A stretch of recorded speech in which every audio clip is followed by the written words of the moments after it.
오늘 본문으로 이제 스가랴서가 마무리되게 되는데요. 스가랴서를 떠올릴 때 몇 가지 단어를 떠올리시면 우리가 함께 읽었던 말씀들이 다 생각나지 않더라도 어느 정도 상황이나 맥락을 잡고 기억할 수 있을 것 같습니다. 학개와 동시대의 선지자라는 것을 하나 기억하시고요. 또 성전을 짓는 것에 대한 말씀이다. 그런데 학개는 눈에 보이는 성전에 대한 것에 포커싱이 되어져 있다면 스가랴는 보이지 않는 성전, 좀 더 깊이 이야기하자면 메시아, 즉 예수 그리스도에 대한 말씀과 또 교회된 하나님 나라의 백성들에 대한 내용이 환상과 묵시문학이라는 이해 안에 나타나고 해석되는 말씀이라고 우리가 함께 보았었습니다. 오늘 본문 14장, 바로 이 마지막 장은 묵시문학의 전형적인 모습을 보여주고 있는 장이기도 합니다. 다니엘의 환상이나 요한계시록의 이야기와도 아주 흡사하게 닮아 있죠. 내용을 요약하자면 이렇습니다. 하나님의 심판날이 이르기 전에 그 백성들 가운데 징계가 먼저 일어나고 그들 가운데 남은 자가 있을 것이다. 그리고 그 후에는 하나님께서 이방 나라들을 심판하실 것인데 이스라엘 백성들에게 그 심판을 피할 길을 예비하실 것이다. 모든 이방 나라들, 즉 하나님을 알지 못하고 하나님을 두려워하지 않으며 하나님을 대적하는 나라와 백성들은 결국 재앙이 내리고 멸망하게 될 것이다. 그리고 하나님 나라의 백성들에게는 평안과 축복의 빛과 생수와 비의 은혜를 내려주실 것이다 말씀하십니다. 그리고 마지막으로 여호와의 전에 성결한 자들과 함께 하나님께서 영원히 함께 하실 것을 말씀하시면서 마무리하고 있죠. 24장 안에는 많은 이야기들이 담겨져 있습니다. 성전의 이야기, 마음의 성전의 이야기에 초점이 맞춰져 있다. 이스가랴는 말씀드렸던 것처럼 마지막 마침을 여호와의 전에 대한 말씀으로 마무리하고 있기도 한 것입니다. 이 여호와의 전은 결국 천국, 하나님 나라를 이야기하고 있는 것이기도 하겠죠. 이러한 큰 그림 안에서 본문으로 들어가 보도록 하겠습니다. 1절과 2절을 함께 읽어보겠습니다. 시작. 여호와의 날이 이르리라. 그날에 내 재물이 약탈되어 내 가운데에서 나누이리라. 내가 이방 나라들을 모아 예루살렘과 싸우게 하리니 성읍이 함락되며 가옥이 약탈되며 부녀가 욕을 당하며 성읍 백성이 절반이나 사로잡혀 가려니와 남은 백성은 성읍에서 끊어지지 아니하리라. 아멘. 여호와의 날이 이르리라.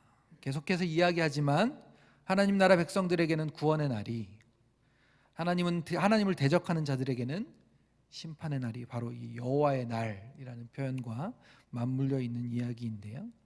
그런데 이 부분을 좀 더 세밀하게 살펴본다면 이렇게 볼 수도 있습니다. 메시지 성경에서도 이렇게 번역해 놓고 있는데요. 1절을 제가 읽어보겠습니다. 주목하여라, 하나님의 심판날이 오고 있다. 그리고 나서 3절은 그 후 하나님이 전진해 오셔서 라고 메시지 성경에서는 해석하고 있습니다. 여호와의 날이 이르리라, 그날에 라고 시작하고 있지만 그 날을 위해서, 그 구원과 심판을 준비하기 위해서 하나님의 백성들을 먼저 정결하게 하신다는 말인 것이죠. 그 정결에 대한 시험의 핵심 중에 하나가 바로 재물입니다. 너는 무엇을 의지하고 살아가는가? 하나님을 의지하며 하나님을 믿으며 그렇게 살아가는가? 아니면 재물을 의지하며 재물을 사랑하며 살아가는가? 무엇을 너의 주인으로 모시고 살아가는가라는 질문인 것입니다. 성경에는 스가랴와 말라기를 지나면 마태복음이 이제 나오는데요. 마태복음 6장 24절에 예수님께서 이렇게 말씀하고 계십니다. 한 사람이 두 주인을 섬기지 못할 것이니 혹 이를 미워하고 저를 사랑하거나 혹 이를 중히 여기고 저를 경히 여김이라. 너희가 하나님과 재물을 겸하여 섬기지 못하느니라. 재물은 참 좋은 도구임에 분명하지만 그것이 주인 되거나 그것을 사랑해서는 안 된다 말하는 것입니다. 왜냐하면 무엇을 사랑하고 무엇을 의지하느냐가 우리의 믿음과 삶을 결정하기 때문입니다. 여러분은 무엇을 더 사랑하십니까? 무엇을 더 의지하며 살아가고 계십니까?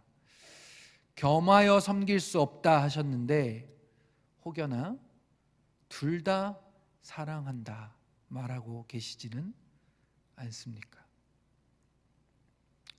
오늘 본문 스가랴 4장 2절에 보면 절반은 사로잡혀 가고 남은 백성은 성읍에서 끊어지지 아니한다 말합니다.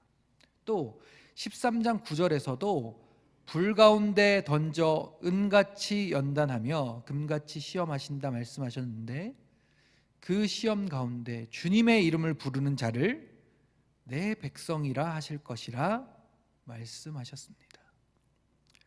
어떠한 시험과 환난 가운데서도 주님 의지하시고 주님 부르짖으시는 모든 성도님들이 되시기를 주님의 이름으로 축복합니다. 이렇게 먼저 그 백성들을 남기시고 찾아내신 후에 이방 나라들 하나님의 대적자들을 심판하시는 장면이 3절부터 등장합니다. 이 심판 가운데 조금 특이한 부분이 한 구절 나오는데요. 4절부터 8절까지 말씀입니다. 함께 읽어보겠습니다. 시작. 그날에 그의 말이 예루살렘 앞 곧 동쪽 감람산에 서실 것이요 감람산은 그 한가운데가 동서로 갈라져 매우 큰 골짜기가 되어서 산 절반은 북으로 절반은 남으로 옮기고 그 산 골짜기는 아셀까지 이를지라. 너희가 그 산 골짜기로 도망하되 유다 왕 우시야 때에 지진을 피하여 도망하던 것 같이 하리니 나의 하나님 여호와께서 임하실 것이요 모든 거룩한 자들이 주와 함께 하리라. 그날에는 빛이 없겠고 광명한 것이 떠날 것이라. 여호와께서 아시는 한 날이 있으리니 낮도 아니요 밤도 아니라 어두워 갈 때에 빛이 있으리로다. 아멘. 축약해서 이야기하자면 이렇습니다. 예루살렘이 내려다 보이는 감람산에 여호와 하나님께서 서실 것이고 그 감람산이 갈라지면서 골짜기가 날 것이며 그 골짜기로 하나님의 백성들이 피할 것이다. 그 피한 자들에게는 아셀까지 이르게 되는 은혜가 있는데 아셀의 뜻이 평안이라는 뜻입니다. 그곳에서 모든 거룩한 자들이 주와 함께 서게 될 것이다. 그곳에서는 빛 가운데 거하게 될 것이다 말씀하십니다. 무슨 이야기일까요? 이 이야기가 하나님께서 서셨던 그곳이 둘로 나뉘었다. 산은 신을 의미하고 믿음을 의미하는 표현으로 구약에서 많이 쓰는데요. 하나님 그분이 육체가 찢기었다.